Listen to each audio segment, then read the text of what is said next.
Welcome, bass family, to Everything Bass with Dale Titus. Today we're carrying on with our series on understanding intervals, and we're at Unit 4. If this is your first video in the series you've checked out, it's probably going to be best if you pause this one, go back and search Unit 1, Unit 2, and Unit 3 so you can catch up to us, because we're doing 2 intervals every unit. So at this point we're adding 2 more intervals for a total of 8 that we've studied so far. And honestly, today's is one of the easiest that I think you'll ever find. A major second interval. One simple way to think of it, if you relate to how we've covered intervals in the past, is you play any note as the tonic or the root, same thing. You go up 2 frets, that's the major second. So it's the second note of the major scale, if that helps you remember it. So it's 1, 2. So that's the major second. Now, you can also, if you remember from the previous units, anytime you have a major interval and you want to make it a minor interval, you just lower it by 1 fret. So you drop the pitch 1 fret. So if this is my major second, C to D, my minor second would be C to D flat, and that's a minor second interval. Honestly, it doesn't need to be too much, because I think this is something you guys will understand. Oh, there is something I can actually give you another a memory point that might help you remember this. Is if you understand, maybe you've seen online or your private instructors talked about whole steps and half steps. A whole step on the bass is 2 frets, is a major second, and the whole step is a major second on any interval. But so major second and the whole step are synonymous; they're the same thing. A minor second and a half step are the same thing. So if you think of when someone says a half step, you can think of it, oh great, it's a minor second. Or if they say it's a whole step, you can think, oh, I understand that, that's a major second. Practicing it just like before, just practice playing, find any root and play a major second, play a minor second, all over the bass. There's a concept I don't believe I've actually shared with you in previous videos yet, but it's very fascinating, and I read about it a while back, and I was able to actually apply it and see that it actually works. If you're having a hard time memorizing anything, or even looking beyond bass, let's say you're a college student and you're trying to learn something and you're having a hard time, there's been certain studies that show that if you verbalize, don't just quietly think in your head the material, if you verbalize it, and I'm all shady on or hazy on the reasons why, but it seems like it's easier to retain. So I was able to see that with my students, with my private students, by having them verbally say things out loud. It seems like they memorize their fingerboard quicker, they memorize intervals quicker, they memorize scales quicker by actually saying it. So in this case, by you actually going major second, minor second, minor second, major second, that's really going to help you, I think, retain that. And you can do that with all the intervals. As I closed with the last video, I want to do the same thing with here by adding it all in the order I taught you. So let's try a different root. I'm always using C out of just habit, but let's use this B flat here. So the first interval I showed you was an octave. And remember, you can play it with your index pinky if you're jamming along, but if you're playing the scale or you're doing something else, you might want to get used to using the middle finger and the pinky. That's the octave. That was the first interval I showed you. Perfect fifth, major third, minor third, major 7, minor 7, and today we're doing the major second and the minor second. I realize I blew through those really quickly. Do not be discouraged if you couldn't keep up or if that just like made your head swim. I had decades to practice this, and if this is a new concept, you've had minutes. So be kind to yourself.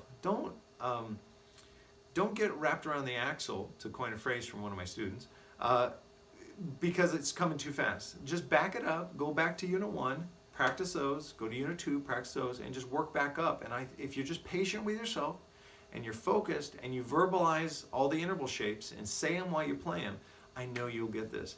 I always like to circle back around, why am I teaching you this? This will help you understand more complex things. If you've bought books or taken lessons before and music theory and scales and stuff has just boggled your mind and you've gotten lost and you've got discouraged, it's possible you just didn't cover like certain or weren't taught certain foundational things that make those seemingly complex things more simple. And I promise you, if you understand intervals, other things will be so much easier. So add the major second and minor second to your practice time. It doesn't take long. If you were to play all the intervals I've taught so far for a minute and say the intervals off of one root each day. Do one root a day, like B flat today. Do B flat, practice all those. If you do that for a minute, that's a long time, and that's a valuable time. That's a valuable investment. Next day, do D, and then do all the interval I showed you. Next day, check a different root. Maybe play that root several places on the bass. As deep as you feel you want to go, but you will learn it, and then later you'll benefit from it as we're covering more complex subjects. Today's Encore item is another one that I just love, and I've had it for years. This is the book Funk Masters, the Great James Brown Rhythm Sections, plural.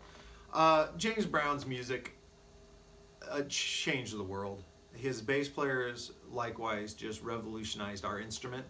And what I love about this book, especially if you're not in a position where you can play with other musicians right now, this is a facsimile. It'll get you at least part of the way. So what they've done is they've gone through some of the greatest James Brown tunes. Let me pop to the beginning of one here. Oh, not that one. That one's got a kind of a dicey name. Okay, I Got the Feeling. So if you want to learn I Got the Feeling, the first thing is it shows you the master score, and it shows you the guitar parts, guitar 1, guitar 2, bass, and drums. Drummers can buy this book. Guitarists buy this book. What's very cool about this is you have a recording. In the older versions, there's a CD. I think you might still be able to order it with a CD, but also they now have where you can download or go to a place and listen to it on a website. But they isolate. Let me see if I can find you the charts here. So Bernard Odom was the bass player, so it shows the bass part for it, and they've recorded each song without the bass, without the drums at one point, without the guitar part, so you can add in the missing musician and jam along with the original players. I mean, it's just was so great.